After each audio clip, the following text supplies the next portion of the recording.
Hi friends, ఈరోజు మనం చూడబోయే వీడియో పూరి పూరి సాఫ్ట్గా బఫ్ అని వచ్చేలాగా ఎలా చేయాలో చూద్దాం. ముందుగా మనం ఆశీర్వాద్ గోధుమ పిండి తీసుకున్నామండి. మీరు ఏ కంపెనీ అయినా తీసుకోండి, పర్వాలేదు. మంచి క్వాలిటీ పిండి తీసుకోండి. మీరు తీసుకున్న తర్వాత మనం వాటర్ తగినంత ఒక 2 గ్లాసులు కానీ 3 గ్లాసులు కానీ వాటర్ పోసుకోవాలి. పోసుకున్న తర్వాత సాల్ట్ అందులో వేసుకోవాలండి. సాల్ట్ వేసుకొని బాగా మిక్స్ చేసుకున్న తర్వాత మనకి ఇలా రెడీ అవుతుందండి. చూడండి,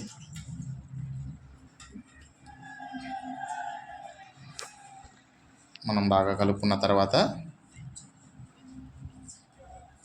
ఇలా రెడీ అయిన మిశ్రమాన్ని మనం ఒక 10 నిమిషాలు ఫ్రిడ్జ్లో ఉంచాలండి. ఫ్రిడ్జ్లో ఉంచినట్టయితే మనకి ఇంకా సాఫ్ట్గా తయారవుతుంది. దానివల్ల మనకి పూరీలు కానీ చపాతీలు కానీ చాలా చాలా సాఫ్ట్గా వస్తాయన్నమాట. ఇది కూడా ఒక టిప్స్ అండి మీకు. మనం ఇలా కలుపుకున్న మిశ్రమాన్ని ఫ్రిడ్జ్లో పెట్టండి ఒక 10 మినిట్స్.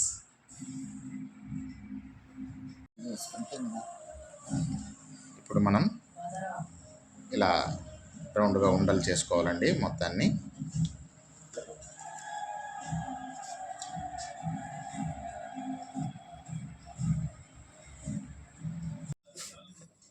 పూరీని మనం రౌండ్గా వచ్చేలాగా ఇలా తయారు చేసుకోవాలండి. చూడడానికి చాలా చక్కగా ఉంటుంది.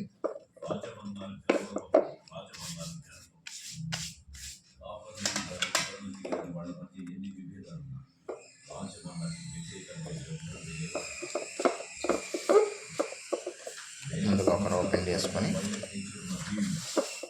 అంటుకోకుండా ఇలా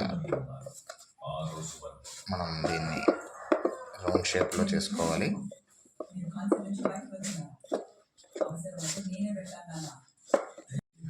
మనం ఈ పూరీలు తయారు చేసేటప్పుడు గాలి తగలకుండా చూసుకోవాలండి. ఫ్యాన్ గాలి అలాంటివి మనకి తగిలిందనుకోండి, ఇవి గట్టిపడిపోతాయి, మనకి పూరీలు మెత్తగా రావు. అది జాగ్రత్త వహించాలి.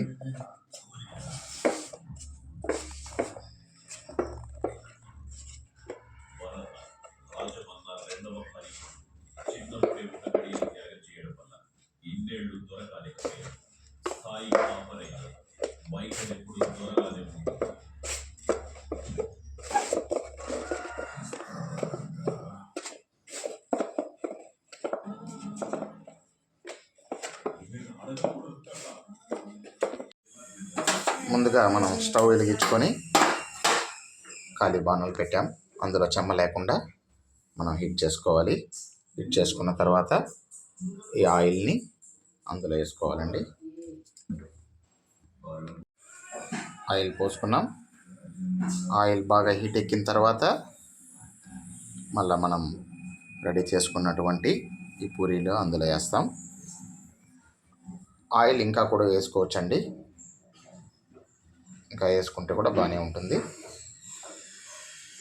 వేసుకొని బాగా హీట్ ఎక్కిన తర్వాతనే మనం ఈ పూరీలు వేయాలండి.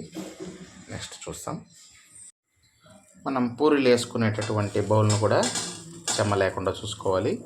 దానివల్ల మనం కొంచెం హీట్ చేస్తున్నాం.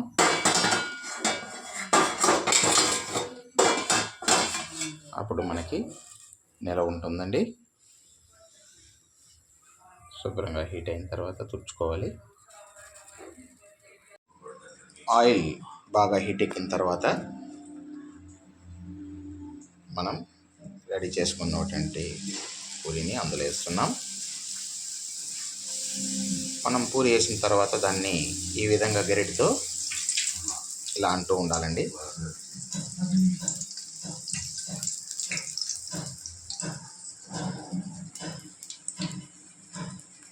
ఇప్పుడు మనం ఆ పూరీని ఇలా షేక్ చేయడం వలన మనకి బఫ్ అని వస్తుందండి. ఆయిల్ని మనం పైన వేసుకుంటూ రావాలి. ఇట్లా దాన్ని షేక్ చేస్తూ ఉండాలండి. అప్పుడే మనకి ఈ విధంగా తయారవుతుంది. తిప్పుతూ ఉండాలండి. చూడండి ఎంత బాగా రెడీ అయిందో.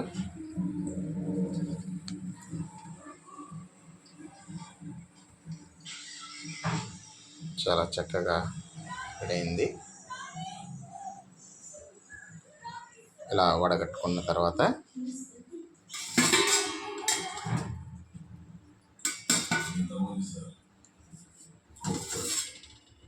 పూరి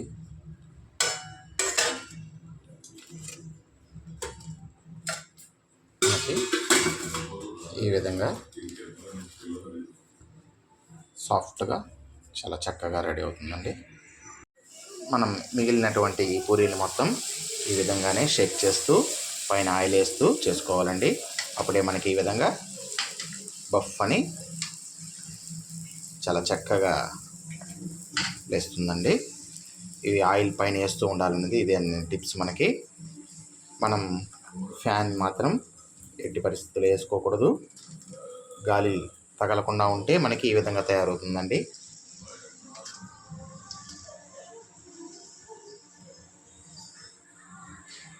చూడండి చాలా సూపర్గా తయారైంది.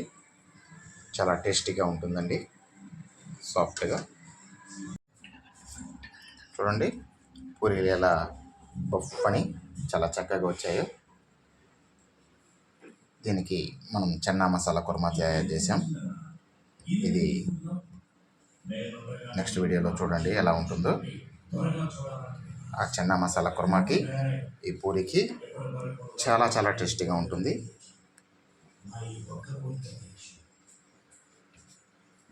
పిల్లలు పెద్దలు అందరూ ఇష్టంగా తింటారండి.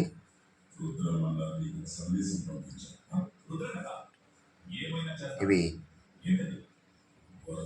ఈ కుర్మా చపాతీలోకి కానీ, రోటీలోకి కానీ, పుల్కాలోకి కానీ, ఇడ్లీ దోశల్లోకి కానీ చాలా బాగుంటుందండి. పూరీకి చాలా చాలా టేస్టీగా ఉంటుంది. దీన్ని మీరు ఒకసారి ట్రై చేసి చూడండి. పిల్లలు చాలా ఇష్టంగా తింటారు.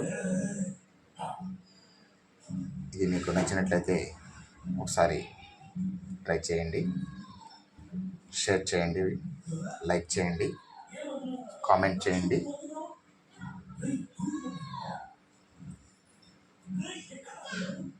Okay friends, bye friends.